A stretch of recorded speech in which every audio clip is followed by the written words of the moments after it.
안녕하세요. 닥통치과 홍순재 원장입니다. 오늘은 하악전치 임플란트 케이스를 한번 여러분과 같이 살펴보도록 하겠습니다. 자, 환자분이 오셨는데 55세 여원이었고요. 하악 전치 부에 잇몸에 염증이 있고 잇몸이 벌겋게 된 그런 상태를 지금 보시고 계십니다. 아래 이 두 개가 예전에 이제 크라운을 두 개를 붙여서 제작을 하셨는데 많이 흔들려서 이거를 좀 다시 하고 싶다 이런 고민으로 오셨고요. 지금 측면에서 바라보게 되면 하악이 많이 앞으로 나와 있죠. 이제 골격성 3급 부정교합, 맨디블라 프로그나티즘이 있고 덴탈 컴펜세이션이 되어 있는 치아를 갖고 있는 그런 상태를 보이고 계셨습니다.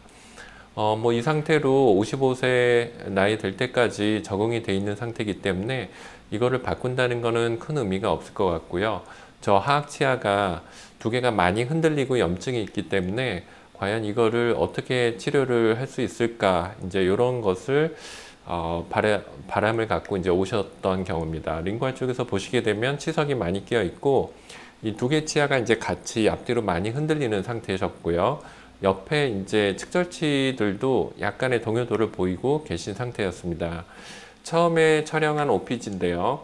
확대해서 보게 되면 두 개의 치아가 스플린트 돼 있고 하나는 근관 치료가 돼 있는데 페리에피칼 리전이 있고 다른 치아는 근관 치료가 되어 있지 않은데 치수 괴사가 되었던 걸로 추측이 됩니다. 치근단 병소가 있어서 이제 고릅수가 보이고 치근의 외흡수도 보이는 그런 상태셨습니다.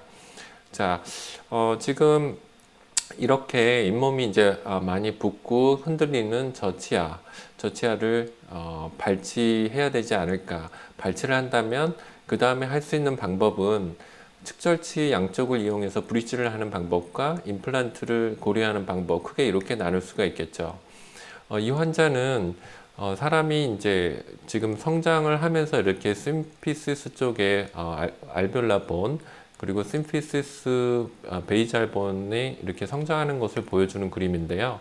이 스켈레탈 클래스 3에서는 특히 이 심피시스 본이 굉장히 띈 내로우한 그런 환자들이 많죠. 그래서 저는 이 환자를 이제 치료 계획을 잡을 때 저 이제 31번, 41번 두 개 치아는 발치를 해야겠지만 웬만하면 두 개 옆에 치아를 이용해서 브릿지를 한다면 아무래도 조금 어려움을 좀 피해갈 수 있는 수법 방법이 되지 않을까 그런 생각을 했었고요. 실제 치료를 과연 저 흔들리는 측절치를 이용해서 브릿지를 해도 될지는 저도 확신이 없었습니다. 그래서 일단 치료를 진행함에 있어서 처음부터 확정을 짓지 않고 임플란트를 할 수 있는 방법과 브릿지를 하는 방법 이 두 가지를 대략 설명을 드렸고 어쨌건 발치를 하고 옆에 측절치를 이용해서 브릿지를 한번 임시치아를 통해서 해보기로 그렇게 계획을 잡았습니다. 그래서 지금 보시는 것은 이제 인상을 떠서 이제 모델을 보시고 있는데요. 두 개 치아가 앞으로 이제 흔들리면서 나와 있는 그런 모습을 보실 수가 있겠고요. 요거를 이제 모델을 셋업을 했습니다. 제가 직접 이렇게 디스크를 이용해서 그리고 피셔바를 이용해서 삭제를 해서 앞에 두 개 31, 41을 조금 안쪽으로 넣는 셋업을 했고요. 옆에 측절치는 브릿지를 새로 한다는 의미로서 치아를 약간 폭을 키우려고 처음에는 치아 폭이 너무 작아가지고 삭제량이 많아지게 되면 치아가 또 근관 치료를 엔도돈틱 트리트먼트를 해야 되고 하기 때문에 가능하면 안 하기 위해서 삭제량을 최소화하기 위해서 치아 크기를 조금 더 폭을 넓히게끔 그렇게 셋업을 하고 진단 왁스업을 했습니다. 이 과정은 제가 직접 환자 얼굴과 임상 포토를 보고 간단히 해본 거고요. 그래서 이제 발치를 한 후에 그날 삭제를 해서 임시치아를 해본 모습이 되겠습니다. 이렇게 해가지고 이제 석 달을 지내봤는데요. 제가 프랩을 일부러 마진을 밑쪽까지 다 내리지 않은 이유는 워낙 이렇게 퇴축이 많이 있었던 상태였고 치경부가 에피칼로 갈수록 좁아지죠. 치아의 치관부가 좁아지기 때문에 삭제량이 많아지게 되면 처음부터 많이 실효할 수 있기 때문에 일단 나중에 최종적인 프랩을 할 거를 감안해서 지금 이렇게 임시치아를 했던 겁니다. 근데 3개월이 지나가지고 이 상태에서 이제 환자분과 다시 좀 상의를 하게 됐습니다. 그래서 저는 솔직히 개인적으로는 그 심피스본이 굉장히 좁았기 때문에 그냥 브릿지를 가되 임시 치아의 저 폰틱 부분은 약간 잇몸 이식을 해서 진지발 오그멘테이션을 소프티슈 오그멘테이션을 해서 최종적인 그냥 브릿지로 가는 쪽으로 선호를 했고 그런 의견을 조금 더 드렸는데요. 환자분께서는 실제 이런 브릿지 상태에서 대략 3개월을 사용을 해보니까 너무 조심스럽게 앞니를 사용하는 게 걱정이 돼서 스트레스를 많이 받으셨다고 말씀하셨습니다.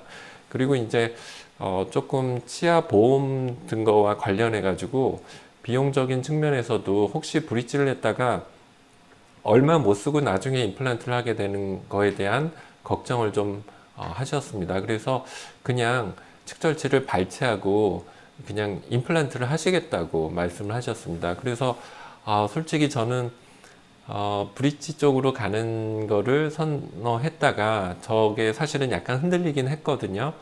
뭐 좀 흔들리더라도 당분간 쓰던가 이렇게 생각을 했었는데 그냥 환자분께서 임플란트를 확실하게 결정을 하면서 확실한 치료를 원하시는 그런 상태가 되셨습니다. 그래서 이제 이 상태에서 임플란트 치료 계획을 잡기로 했습니다. 그래서 지금 보시면 콘빔 CT를 촬영해서 42번 부위를 보시는 모습인데요. 지금 보시게 되면 레비얼 쪽에 뼈가 없죠. 즉 실제 잇몸이 많이 퇴축되어 있고 뿌리가 많이 드러나 있던 부분이 많이 보였는데 치아 전체적으로 이렇게 좀 클리프에 매달려 있다? 뭐 그런 표현이 될 수 있을 것 같은데요. 링괄 쪽에만 뼈가 있고 레벨 쪽에는 뼈가 거의 없는 그런 상태를 보이고 계셨습니다. 자, 41번 부위는 이제 발치했던 부위인데 저 부위는 많이 골파계가 와 있는 게 보이고요. 이제 정중앙을 보는 건데 이 미드라인 부분도 역시 레벨 쪽에 뼈가 많이 없는 그런 소견이고요. 31번 부위 역시 이 부위 역시 뼈가 많이 파괴된 그런 양상을 보이고 있었습니다. 자, 그 다음에 임플란트를 또 발치하고 심어야 되는 부위 32번 부위인데요. 이 부위 역시 레비얼 쪽에 뼈가 거의 없고 치은 퇴책이 많이 와 있던 임상 소견과 마찬가지로 레비얼 쪽에 뼈가 되게 없는 그런 소견을 보이고 있었습니다. 그래서 3D로 이제 다시 한번 검토를 하게 됐는데 지금 보시면 이 가운데 발치했던 부위에 뼈가 굉장히 없는 것이 보이고 있고요. 특히 이렇게 밑에서 약간 위를 바라보면서 쳐다본 것을 보게 되면 이 심피시스 본이 굉장히 얇은데 특히 이 폰틱 부위에 해당하는 부위는 골파계가 많이 와 있다라는 것을 보여주고 있습니다. 특히 또 한 가지 지금 레비얼 쪽에 뼈가 별로 없는 거 그리고 근심, 미지얼 쪽에 보면 골파계가 있었던 중절치 쪽으로 또 뼈가 없는 거 이런 것들이 이제 확인이 됐죠. 자, 그래서 임플란트를 측절치 2개를 발치하면서 동시에 2개를 심으면서 이 가운데 함몰된 부위에 뼈를 좀 풍요하게 오그멘테이션을 해야겠다라는 생각을 하게 되었습니다. 자, 그래서 이제 수술로 들어가기 위해서 임시치아를 제거한 모습이 되겠고요.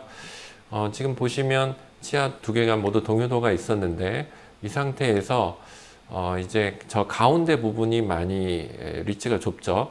저 부분에 뼈를 만들어 가야겠다. 그래서 이제 저 부분에 위즈 오그멘테이션 그리고 발치하면서 동시에 식립하는 그런 수술 동영상을 같이 한번 보시겠습니다.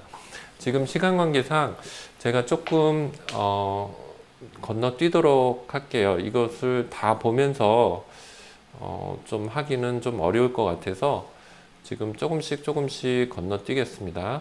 그래서 지금 뭐 인시전을 가하고 플랩 엘리베이션 하고 이제 이런 과정이 되겠는데요. 좀 이런 것들은 이제 조금 건너뛰어서 빨리 보도록 하겠습니다. 지금 기본적으로 2개 치아를 다 발치할 거긴 한데 일단 42번 하나만 먼저 발치를 했습니다. 그 이유는 그 템포라리로 썼던 그 임시 치아를 일종의 스텐트로 이용하기 위해서 제가 하나 치아는 남겨놓고 뭐 하나 치아만 먼저 심어야겠다, 이제 그런 계획을 가졌습니다. 두 개의 임플란트 포지션을 잡는 게 사실은 굉장히 중요하죠. 그래서 포지션을 가급적이면 최종 보철물과 유사한 상태를 스텐트를 이용해 가지고 수술하게 된다면 훨씬 조금 안정감이 있겠죠. 위치를 잡는 데 있어서. 자, 지금 발치를 한 후에 이제 플랩을 살살살살 이제 제끼고 있는데요. 레비알 쪽은 일단 버리컬 인시전은 나중에 필요하면 주기로 하고, 엔벨럽 플랩처럼 일단 플랩 엘리베이션을 하고 있는 모습이 되겠습니다. 지금 보시면 32번도 많이 루트 쪽이 뼈가 없이 드러나 있는 그런 모습이 보이죠. 자, 그 다음에 이제 중요한 거는 저 31번과 41번 부위가 뼈가 많이 이렇게 U자 모양으로 전체적으로 흡수가 되어 있는데, 저쪽에 이제 골 증강수를 해야 되거든요. 이제 그러려면 나중에 뼈를 많이 쌓아 올렸을 때 연조직을 많이 감싸서 덮어줘야 됩니다. 근데 그러려면 링구알 쪽 플랩을 많이 코로날로 이렇게 어드밴스 시킬 수 있어야, 그래야 골 이식을 한 것을 감싸서 이제 플랩 클로저를 할 수 있겠죠. 그래서 지금 보시는 과정은 그 안테리어 맨디블 링구알 쪽 티슈를 이제 마우스 플로우 쪽에서 릴리스해서 코로날로 늘어나게끔 하는 과정이 되겠습니다. 그래서 마이크로 티슈 포셉으로 이제 텐션을 딱 느끼면서 우측에 15번 C 블레이드 등으로 이렇게, 자, 그러면 이렇게 늘어나는 게 보이죠. 처음에 플랩이 굉장히 텐션이 있었던 상태인데 코로날로 조금 그런 텐션이 이제 릴리스 되면서 코로날로 늘어나는, 그래서 저렇게 당겨봐서 전체적으로 이렇게 플랫한 골 증강을 했을 때 연조직이 감싸서 덮을 수 있을 만큼 미리 플랩을 늘려놓는 과정이 되겠습니다. 자, 그 다음에 기존에 썼던 템포러리를 이용해서 지금 스텐트처럼 해가지고 이니셜 드릴링을 하고 있는 모습이 되겠습니다. 그러니까 이제 끼던 거를 제거를 하고 수술하기 직전에 링구알 쪽, 싱글룸 쪽을 삭제한 거죠. 그리고 저 템포라리는 클로로엑시딘 소독을 해가지고 담궈 놓은 상태로 초음파를 돌린 상태에서 이제 수술할 때 그대로 스텐트로 사용한 경우가 되겠습니다. 그래서 어느 정도 이니셜 드릴링을 한 다음에는 이제 로케이션과 패스가 어느 정도 잡혔으니까 뺀 상태로 추가적인 드릴링을 하고 있는 모습이 되겠습니다. 자, 임플란트는 직경 4.0의 길이는 10mm짜리를 심을 계획이었습니다. 그래서 지금 파이널 드릴이 아마 들어가고 있는 모습이 되겠고요. 지금 드릴링을 하다 보니까 그 레비알 쪽, 미지알 쪽에 얇은 알베올라번이 그냥 저렇게 프랙처 돼가지고 굉장히 얇죠. 그래서 흔들리는 모습이 보이고 있고요. 임플란트를 이제 심는 과정이 되겠습니다. 워낙 레비알번이 얇았기 때문에 지금 식립을 하면서 픽스처가 들어가는데, 추가적으로 아까 이제 약간 레비알번이 테어링 됐던 부분이 완전히 이제 떨어져 나가는 그런 모습이 보였죠. 그 다음에 이제 라쳇을 이용해서 조금 더, 자, 지금 보시면 이제 식립 후에 보니까 버클 쪽에 디스턴스가 크게 발생한 것이 보이고 있습니다. 자, 그 다음에는 이제 32번을 식립을 해야 되는데, 이제 먼저 42번 임플란트 심은 거에다가 패스를 확인할 수 있는 저런 핀을 꽂고요. 저 핀을 보면서 지금 32번 사이퍼포레이션을 진행을 하고 있는 모습이 되겠습니다. 옆에 치아에 걸리기 때문에 드릴 익스텐전을 쓰게 되는데, 아무래도 드릴 익스텐전을 쓰게 되면 전체적으로 저런 컨트롤이 어려워집니다. 그러면 이제 왼손으로 헤드를 지지를 하면서 저렇게 드릴링을 추가적으로 하게 되고요. 이때 역시 시야는 반대편에 42번 임플란트에 꽂혀 있는 핀을 봐야 되죠. 자, 그렇게 해가지고 임플란트를 이제 식립을 하는 모습이 되겠습니다. 자, 32번 임플란트 식립이 지금 진행이 되고 있는데 무리 없이 토크가 과하게 들어가지 않게 하려면 충분한 드릴링이 필요하죠. 근데 지금 이 정도에서 지금 옆에 치아랑 임플란트의 식립 깊이, 즉 뎁스 컨트롤을 정확히 해야 됩니다. 근데 먼저 심었던 임플란트도 파이널 포지션은 아니었고요. 참고만 하기 위해서 일단 어느 정도는 근접해서 심어 놓고, 지금 보시면 두 개 임플란트의 그 까만 라인이 비슷하게 보이고 있죠. 그래서 저거를 조금 검토하면서 초기 고정은 거의 45N에서 50N 가까이 나왔던 것 같습니다. 그래서 식립을 마무리를 했고, 옆에 임플란트도 조금 조절을 해볼까 했다가 지금 두 개 라쳇을 보면 수직 눈금이 이제 비슷한 게 확인이 되죠. 그래서 힐링 어버스로 일단 교체를 한 후에 이제는 골 증강수를 해야 되는 시간이 됐습니다. 그래서 앞에 쪽은 버리칼 인시전을 처음부터 주지 않았죠. 처음부터 주게 되면 블리딩이 많이 되고 할 수 있기 때문에 나중에 어느 정도 디펙트가 생겼는지에 따라서 그 정도를 감안해서 수직 절개를 줘야겠다. 근데 저는 수직 절개를 가능하면 짧게, 최대한 필요한 만큼 선에서 가장 짧게 주는 걸 선호합니다. 그래서 지금 보시면 좀 짧게 준 편이 되겠고요. 자, 임플란트에 지금 10mm 중에 거의 3분의 2 이상 레비알 쪽에 스레드가 노출된 게 보이고요. 반대편 32번 임플란트 쪽을 보시면 버컬 쪽에 띤 레비알 플레이트가 저렇게 테어링이 돼서 노출이 돼 있죠. 자, 이 상태에서 이제 가장 챌린징한 거는 42번 임플란트 쪽이 되겠죠. 그래서 저쪽에는 지금 요거는 알로제닉 더말 매트릭스입니다. 더말 매트릭스도 두께가 0.3mm 짜리가 있는데 요거는 0.7 정도 되는 좀 두꺼운 거를 꺼내 썼습니다. 그 이유는 지금 본텍으로 고정하고 있는 모습이 되겠는데요. 가능하면 연조직도 저 부위가 얇기 때문에 연조직에 대한 고려를 했을 때 일반적인 콜라겐 멤브레인보다는 알로제닉 더말 매트릭스를 선호를 하게 됐고요. 두 번째는 가급적이면은 그 눌리는 어떤 거를 막기 위해서 좀 더 스트렝스 공간 유지 측면에서 약간 두께가 더 두꺼운 게 낫지 않을까 선택을 했습니다. 그래서 저거는 휴먼 오리진의 알로제닉 더말 매트릭스 스킨에서 이제 제작이 된 그런 멤브레인이 되겠습니다. 그래서 일단 본텍으로 먼저 한쪽을 고정을 해놓고, 지금 42번 임플란트 레비알 쪽에 디스턴스가 굉장히 많았잖아요.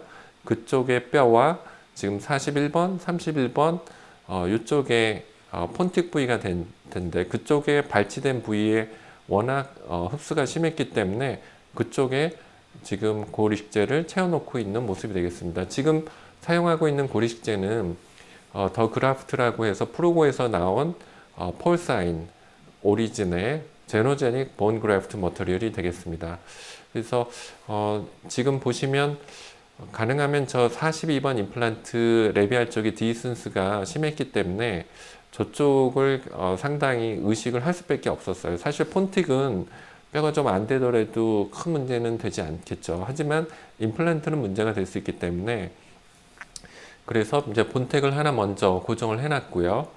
이제 페리오스테알 릴리싱을 주는 모습이 되겠습니다. 이때는 이 앞쪽에 보면 멘탈리스 머슬이 있는데 그 멘탈리스 머슬과 디커플링이 되게끔 하는 과정이 되겠고요.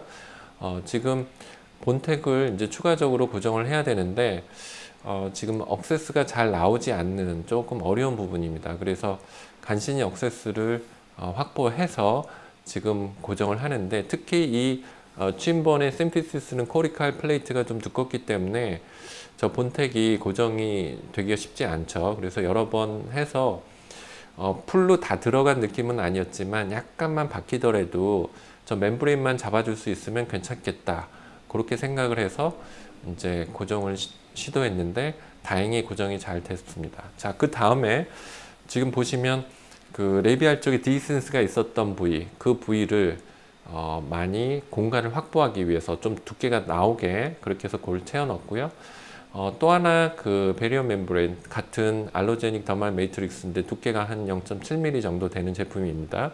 그래서 이제 저 32번 임플란트 쪽도 스레드가 노출되지는 않았지만 띤 레비알 플레이트가 픽스처가 들어가면서 이제 크랙이 가면서 테어링이 되는 것을 아까 잠깐 보셨을 거예요.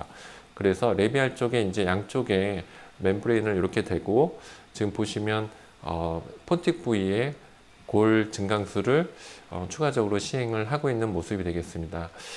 제가 사용을 해보니까 이 더 그라프트는 리모델링이 되면서 좀 흡수가 일어나기 때문에 볼륨은 일반적인 흡수가 리모델링이 잘 안 되는 일반적인 제노제닉 봄보다는 볼륨을 좀 충분히 넣는 게 좋다고 생각합니다. 나중에 이제 결과를 보시면 아시겠지만 저렇게 많이 넣어도 많이 리모델링이 돼서 두께가 많이 없어진다라는 느낌을 확인할 수 있거든요. 그래서 굉장히 지금 보면 최대한 좀 다진다 이런 느낌도 주면서 볼륨을 좀 많이 확보한 초기에는 좀 오버 빌드업을 한 그런 모습이 되겠고요. 자, 이제 플랩 클로저를 해야 되는데 이때가 가장 중요하죠. 지금 특히 저 42번 임플란트는 임플란트 식립 후에 레비알 플레이트가 일부 프랙처가 되면서 디센스 디펙트가 크게 발생을 했죠. 그래서 저쪽에 지금 멤브레인을 대고 공간에다가 고리식을 했는데 만일 이 플랩이 벌어진다면 모든 게 다 감염이 될 수 있는 그런 상황입니다. 감염이 되게 되면 신생걸로 되는 걸 기대하기 어렵죠. 그래서 지금 아까 충분히 그 링괄 쪽을 릴리스를 해놨기 때문에 지금 보시면은 링괄 쪽이 다행히 플랩 어프록시메이션이 충분히 되는 그런 상황입니다. 하지만 이때도 링괄 쪽에는 마우스 플로어의 그런 근육들, 그 다음에 레비알 쪽에는 립의 움직임에 따라서 플랩이 얼마든지 벌어질 수 있는 그런 상황이죠. 그래서 슈처를 가급적이면은 버리칼 매트리스 슈처를 적용하기로 한 모습이 되겠습니다. 그래서 미드라인 쪽에 먼저 버리칼 매트리스를 하나 잡았고요. 지금 이제 42번 임플란트, 저 임플란트가 또 디센스가 심했기 때문에 벌어지게 되면 가장 타격을 받을 수 있는 예후가 좋지 않아지는 그런 위치죠. 그래서 마찬가지로 이 부위 역시 버리칼 매트리스를 이용해서 봉합을 시도를 하고 있는 모습이 되겠습니다. 이렇게 해서 이제 봉합을 쭉 다 진행을 하게 됐고요. 지금 요 봉합하는 동영상이 모두 있습니다. 그래서 요거를 다 보시면 좋겠는데 시간 관계상 요 선에서 대략 넘어가도록 하겠습니다. 지금 이런 식으로 버리칼 매트리스를 이제 양쪽에서 중요한 것들을 하는 것까지만 한번 보시겠습니다. 자, 이제 요거는 32번 임플란트 쪽이죠. 그래서 마찬가지로 지금 사용하고 있는 슈처 머티리얼은 나일론 6호고요. 니들 사이즈는 12mm의 리버스 커팅 니들입니다. 그래서 최대한 양쪽에 그 키 포지션을 먼저 잘 잡는 건데 이렇게 잡아놓고 나면 어느 정도 이제 플랩이 위치가 잡히게 되죠. 이 상태에서 이제 버리칼 매트리스를 3개 정도 잡게 되면 어느 정도 플랩이 안정이 되게 됩니다. 자, 이렇게 하고 이제 추가적인 봉합은 계속 버리칼 매트리스를 이용을 했습니다. 그래서 수술 후의 모습이 되겠고요. 지금 확대해서 보시면 이렇게 봉합을 이렇게 봉합을 했습니다. 교환면에서 보시면 인터럽티드 슈처가 들어가 있지 않죠. 인터럽티드 슈처를 한 거는 이제 버리칼 인시전 준 부위만 시행을 했고요. 수루 OPG가 되겠습니다. 자, 확대해서 보시면 이제 본텍 고정한 부위가 보이고 있고, 자, 이 상태에서 이제 2주 힐링이 됐고요. 환자가 이제 플리퍼를 끼고 있었는데 플리퍼에 이제 링괄 쪽에 많이 눌린 그런 흔적이 보이고 있고요. 많이 붓고 에키모시스도 많이 오셨었습니다. 페리스타일 릴리징을 마우스 플로어 쪽에도 주고 레비알 쪽에도 줬기 때문에 그래서 이제 좀 염려가 돼서 3주 때 한 번 더 체크를 했는데 이때 보면은 이제 많이 안정이 된 그런 모습을 보이고 있습니다. 그래서 이렇게 해서 이제 3개월을 기다렸습니다. 자, 이제는 이제 보철을 해서 본을 뜨고 보철로 이행을 하면 되겠다 싶은데 제가 워낙 그 페리스타일 릴리징을 주면서 고리식을 많이 했기 때문에 지금 보시면 베스튜블 뎁스가 굉장히 쉘로우해진 그런 모습이 보이죠. 그리고 임플란트 주변에 케라티나이즈드 뮤코자가 많이 부족한 그런 모습이 보이고 있습니다. 그래서 뭔가 이렇게 당겨진, 그리고 베스튜블이 좀 이렇게 쉘로우해진 그런 모습이 보이고 있고요. 특히 이렇게 입술을 당겨 보면 블렌칭이 오고 있죠.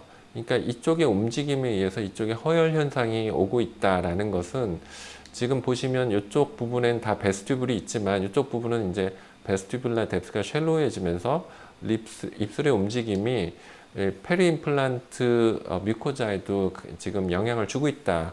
그래서 잇몸 이식을 해서 베스튜블로플라스티를 하고 베스튜블라 뎁스를 확보하면서 각화치원을 더 확보해야겠다, 이런 계획을 갖게 되었습니다. 그래서 환자분과 이제 이런 문제에 대해서 얘기를 나누게 됐는데, 환자분께서는 한번 할 때 확실하게 했으면 좋겠다. 불안한 요소가 조금이라도 있으면 그냥 마무리하는 쪽으로 하고 싶지 않다, 이런 의사를 표현을 하셨습니다. 그래서 이제 여러 방법이 나와 있는데, 뭐 논문에 보면 이렇게 스킨 그래프트를 한 적도 있고요. 스킨도 이제 더말 그래프트를 리버스로 해서 한 것도 있고, 풀 티크니스로 한 것도 있고, 이제 진지발 그래프트 한 것도 비교한 논문이 있는데, 최근에는 이제 이런 아티피셜한 머티리얼로 베스튜블로 플라스티를 하면서 잇몸 이식을 하지 않고 대체하는 재료도 나와 있습니다. 그래서 저도 이제 고민을 했는데, 일단 커버 스크류를 좀 바꿔 놓고요. 커버 스크류 중에 이제 높이가 조금 2mm 정도 높은 커버 스크류입니다. 이렇게 해놓으면 잇몸이 저절로 크리핑 되면서 덮이게 되죠. 그래서 이제 잇몸 이식하는 것을 한번 보시겠습니다. 그래서 지금 베스튜블을 조금 더 디프닝 하고 그 부위에 각화치은이 조금 많이 생기게끔 하는 그런 의도를 갖고 하는 수술이 되겠습니다. 그래서 지금 보시게 되면 이 수술이 사실은 그렇게 쉬운 수술은 아니죠. 그래서 환자분도 이런 수술을 잘 따라올까 사실은 염려를 했었는데, 환자분께서 다행히 이런 것들을 흔쾌히 확실하게 하는 치료를 원하셨습니다. 그래서 지금 먼저 레스피언 베드를 만드는 그런 과정이 되겠고요. 조금 시간 관계상 요거는 좀 빨리 넘어가겠습니다. 그 다음에 이제 프리진지발 그래프트 하베스팅 하는 동영상이 되겠는데요. 자, 이것도 나중에 기회가 되면 보는 걸로 하고, 자, 그렇게 해서 뗀 거를 지금 레스피언 베드에 고정을 하는 모습이 되겠습니다. 그래서 고정을 쭉쭉 해서 골막이랑도 또 고정을 하는 그런 모습이 되겠고요. 나머지 부분도 또 계속 봉합을 해서 일단은 폰틱 부위의 각화치은을 확보하기 위한 그런 과정을 했고, 조금 모자른 부분을 보완하기 위해서 추가적으로 프리진지발 그래프트를 체득을 했습니다. 그래서 반대편 쪽에 또 한 군데를 프리진지발 그래프트를 이용해서 각화치은을 확보하는 그런 모습이 되겠습니다. 그래서 쭉 이렇게 해서 마무리가 됐고요. 요게 이제 수술 후에 찍은 사진이 되겠습니다. 각화치은을 이식해서 지금 보시면 이렇게 베스튜블이 이제 조금 생기게끔, 그러니까 뒤쪽이랑 앞쪽이 연속성이 생기게끔 그렇게 의도를 하고 수술을 했고, 요게 이제 1주 됐을 때 모습이 되겠고요. 이제 6주 됐을 때 모습이 되겠습니다. 보시면 이제 각화치은이 많이 확보가 되고 베스튜블도 확보가 좀 디프닝이 됐는데, 처음 수술보다는 이제 컨트랙션이 많이 일어나고 있는 것이 보이죠. 그래서 4개월 됐을 때 이제 인상을 뜨기 위한 모습이 되겠습니다. 그래서 교화면 쪽에 보시면 이제 쉐이드 테이킹 하는 모습이 되겠고요. 인상 체득. 그래서 이제 최종적인 보철물을 끼기 직전의 모습이 되겠습니다. 그래서 예전 상태랑 비교해 보면 폰틱 부위에도 이제 골폭이 확보된 것과 함께 연조직도 확보가 됐고요. 지금 보시면 임플란트 주변에 케라티나이즈드 뮤코자가 이제 처음보다는 좀 많이 확보가 된 모습이 되겠습니다. 그래서 임플란트 식립하고 고리식한 직후랑 비교를 해본다면, 그냥 이 상태에서 물론 보초를 갈 수도 있었겠지만, 아무래도 우측 아래처럼 해놓고 나니까 훨씬 마음이 좀 놓이는 그런 모습이 확인이 되는 사진이었습니다. 자, 이렇게 해서 이제 최종 보철물을 완성을 해서 장착을 해드렸고요. 최종 장착한 후에 스탠다드 엑스레이 모습이 되겠습니다. 그리고 이건 OPG 모습이 되겠고요. 이렇게 장착한 후에 한 달 후에 체크업을 했을 때 모습인데 환자 보시면 이렇게 플락이 엄청나게 많이 끼어 있죠. 그래서 환자분한테 이제 플락 컨트롤에 대한 에듀케이션을 다시 한번 했는데 이제 환자분은 너무 조심하느라고 칫솔질을 제대로 못했다고 말씀을 하셨습니다. 그래서 다시 한번 이 부위에 유니터프트 브러쉬를 이용해서 조금 관리하는 방법을 자세히 설명을 드렸습니다. 자, 이렇게 해서 8개월 후가 되겠습니다. 최종 보철물 8개월인데요. 이제 쇼텀 팔로업을 해봤죠. 그래서 워낙 하악 전치부에 플락이 많이 끼는 그런 체질을 갖고 계셨는데 다행스럽게도 이게 제가 특별한 조치를 하지 않고 환자분이 그동안 코로나 때문에 치과를 못 오셨는데 사실은 제가 걱정을 많이 했었습니다. 1개월 때 플락이 너무 많이 끼어 있는 모습을 보고선 혹시 계속 쌓여 있지는 않을까. 근데 다행스럽게도 지금 보시면 플락이 컨트롤이 잘 되어 있는 그런 상태셨습니다. 그리고 아무래도 처음에 그 프리진지발 그래프트 했을 때랑 비교를 한다면 컨트랙션이 거의 50% 이상은 오지 않았나 이런 생각이 들죠. 하지만 전반적으로 봤을 때는 이런 임플란트 주변 그리고 수복물 주변에 저런 케라티나이즈 뮤코자가 있다라는 것은 환자가 저 부위 메인터넌스 하이진 케어를 할 때 굉장히 유리한 조건인 것은 사실이죠. 자, 그렇게 해서 이제 임상적인 팔로업은 마쳤고요. 이때 이제 촬영했던 콤빔 CT를 비교해서 술전과 수루를 이제 비교를 해봤습니다. 그래서 수술 전에 보시면 이 부위가 이제 많이 꺼져 있었죠. 근데 이제 수술 후에 이제 8개월 지났을 때 촬영한 콤빔 CT를 보게 되면 본그래프트한 부위에 이제 많이 하드 티슈가 복원이 된 게 보입니다. 특히 조금 눈여겨볼 포인트는요.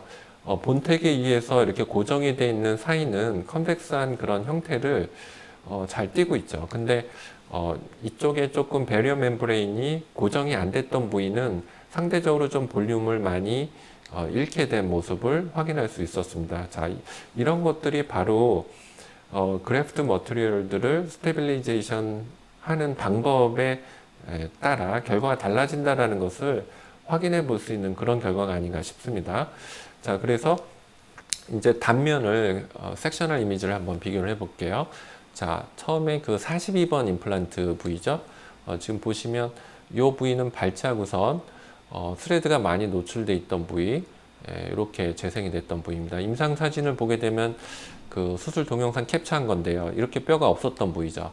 이 부위에 이제 뼈를 쌓아놓은 모습이 되겠고, 나중에 이제 보시면 밑에 하방에서 코리칼본의 연속성이 생겨 있고 임플란트 스레드 첫 번째는 뼈가 되지 않았지만 그래도 레비알 쪽에 저렇게 뼈가 확보가 됐다라는 건 참 다행스러운 일이 아니었나 이렇게 확인이 됐고요. 그 다음에 이제 폰틱 부위인데 41번 방금 디슨스가 크게 있었던 임플란트의 바로 미지알 사이드인데 이 부위 역시 뼈가 많이 없었던 부위죠. 그래서 고리식을 많이 해서 오버빌드업 했던 부위인데 나중에 8개월, 보철물 8개월 후에 보게 되면 신생골이 생겨서 충분한 하드 티슈의 컨투어가 조금 생겼다라는 느낌을 받을 수 있었습니다. 임상 사진을 보게 되면 지금 점선으로 표현된 이 부분이죠. 발치했던 부위에 꺼져 있던 부위에 저 부위에 저런 컨벡스한 컨투어에 리치가 생겼다라고 하는 것을 확인해 볼 수 있었고요. 이제 중간 부위인데 중간 부위, 미드라인 부위 역시 지금 보시면 처음에 보면 이렇게 파괴가 많이 돼서 볼륨이 없었는데 본택 고정한 부위가 보이고 상부에 쌓아놓은 빌드업한 이제 본그래프트 머티리얼이 보이죠. 근데 나중에 보시면 이쪽에 이렇게 코리칼본의 연속성이 새롭게 생성된 것을 보게 되면 이게 굉장히 긍정적인 신호가 아닌가 이런 생각이 들고요. 이제 지노그래프트 머티리얼 중에도 이 더그래프트는 거의 동종물과 유사한 리모델링 패턴을 가지면서 골 이식제가 갖는 그 레디오 패시티가 별로 이렇게 높지가 않죠. 그래서 나중에 보게 되면 신생골이 이렇게 생기면서 코리칼 본에 레디오패스트가 생긴 거를 이렇게 분별해서 확인하기가 굉장히 용이합니다. 그래서 보시면 예를 들면 그 이제 흡수가 되지 않고 볼륨 메이킹을 굉장히 잘하는 걸로 알려져 있는 대표적인 지노그래픽 머티리얼이 있죠. 그런 머티리얼들은 만약에 이렇게 중간처럼 오버빌드업을 해놨다라면 그런 볼륨이 그대로 과연 이렇게 내추럴한 느낌이 될 수 있었을까? 이제 저는 사실 거기에 대해서는 약간 의구심을 갖습니다. 그래서 이런 식으로 동전골과 유사한 리모델링 패턴을 갖는 그런 지노그래픽 머티리얼이 바로 더 그래프트라는 것을 다시 한번 확인할 수 있는 그런 소견이 되겠습니다. 자, 31번 폰틱 사이트도 마찬가지예요. 지금 보시게 되면 역시 처음에 보게 되면 함몰이 돼 있었는데 오버빌드업해서 고리식을 했고 나중에 보면 이렇게 새로운 레비알 쪽에 코리칼 본이 생겨 있는 게 확인이 되면서 저 부위에 다시 하드 티슈의 컨투어가 잘 확인된 그런 것이 보이죠? 지금 이 부위입니다. 동영상 캡처한 거를 보면 31번 발치했던 부위였죠. 자, 그 다음에 마지막으로 32번 임플란트 부위를 보죠. 이 부위는 식립하고 나서 임플란트가 들어가면서 레비알 쪽에 이렇게 크랙이 가서 이제 프랙처가 된 거죠. 근데 그 부위에 고리식을 했습니다. 많이는 안 했는데 아무래도 너무 얇으니까 했는데 이제 나중에 보면 이런 식으로 이제 하드 티슈의 그 새로운 연속성이 임플란트 탑 근처까지 감싸고 있는 것이 확인이 됐죠. 굉장히 긍정적인 사인이 아닌가 이렇게 생각이 듭니다. 자, 그래서 이 케이스를 이제 정리를 해볼까요? 하악 전치 임플란트를 하게 된 케이스, 그리고 스켈레탈 클래스 3의 골격적인 멜로클루전을 갖고 있어서 심피시스 본이 굉장히 내로우했던 케이스입니다. 그래서 이런 경우에 이제 리지 오그멘테이션을 할 때 중요한 거는 하나의 임플란트는 스레드가 굉장히 많이 노출된 디스턴스 디펙트를 보였잖아요. 본 하우징, 본 엔벨럽 바깥쪽에 드러난 그런 디스턴스 디펙트라 사실은 스페이스 메인테넌스가 굉장히 크리티컬한 아주 중요한, 그게 잘 되지 않으면 본 리제너레이션도 되지 않고 그러면 임플란트의 오스인티그레이션에 굉장한 데미지를 입을 수 있는, 그러면 예후가 불명해지는 그런 경우였죠. 그래서 이제 이런 스페이스 메인터넌스를 잘 하기 위해서 이제 본 택이라든지 두꺼운 배리어 멤브레인을 선택을 했고요. 특히 눌리지 않게 하기 위해서 플랩을 최대한 패시베이션을 신경을 많이 썼습니다. 링구알 쪽에는 링구알 쪽 플랩 어드밴스를 했고요. 레비알 쪽에는 레비알 쪽에 멘탈리스 머슬과 디커플링이 되기 위해서 스플릿 플랩을 해서 많이 코로날로 늘려서 플랩 어프로시메이션이 패시브하게 되더라도 많이 눌리지 않게끔 그렇게 배려를 많이 했던 것이 이 리지 오그멘테이션이 성공적으로 된 그런 주요한 효과가 아니었나 이렇게 생각이 듭니다. 또 한 가지 이제 연조직 측면에서 보자면 이런 그 많은 양의 고리식을 하게 되면 아무래도 플랩을 많이 당겨오게 되죠. 그러면 베스티뷸블이 쉘로해지고 주변에 임플란트 주변에 케라티나이스 뮤코자가 부족한 상황인데 이제 이런 것들을 좋은 방향으로 돌려놓는 그런 고려사항이 필요하지 않았나 이렇게 생각이 들었죠. 그래서 베스티뷸블라 디프닝을 하기 위한 베스티뷸블라 플라스티를 하고 페리 임플란트 뮤코자를 가급적이면 두꺼운 케라티나이스 뮤코자로 확보를 해서 환자의 하이진 케어가 부담 없이 마찰이 많이 가해지더라도 마음껏 하이진 케어를 할 수 있게끔 그런 상황을 만들어 주는 것, 이것이 이번 케이스에서 주요하지 않았나 또 이렇게 생각이 듭니다. 그래서 뼈도 만들고 연조직도 만드는 이런 과정을 함께 했던 하악 전치부 케이스를 살펴보았고요.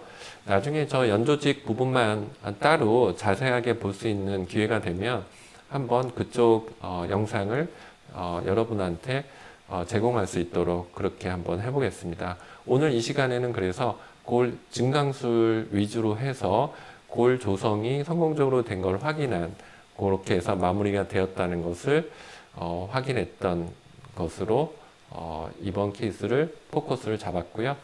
이렇게 해서 하악전치부 임플란트를 혹시 비슷한 류의 환자를 치료하게 된다면 이 케이스 리뷰를 통해서 여러분 임상에 큰 참고가 되셨으면 하는 바람입니다. 자, 경청해 주셔서 감사드립니다.